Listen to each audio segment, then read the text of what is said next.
And now we've got raw sealer. It's been down for a couple hours, and we're going to put StreetShoe over the top of that. StreetShoe SuperMatte.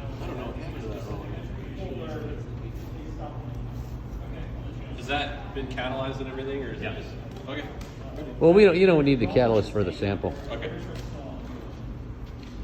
But yeah, I got it in there. Oh, you did put it in? Oh, are you all right, Robert? Yeah, come on in. Yeah. Yeah. How's it taste? I'm gonna It's VOC-free, so it tastes good.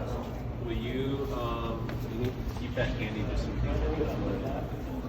Would my cat like it? So StreetShoe SuperMatte over raw sealer. Raw sealer recommended for use over white oak.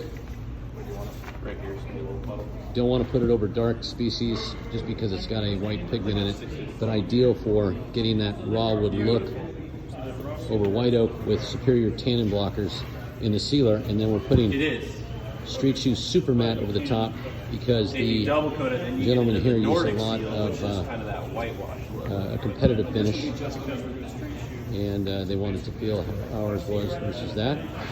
And I think they're liking it very much. So the Bona Natural Seal is... If you want the raw wood look, you would go with Pure Matte over this, even though we're doing StreetShoe SuperMatte. Kind of a white one. Adriel, how do you think of that? How's it rolling? Good. All right. Basic coatings made in America.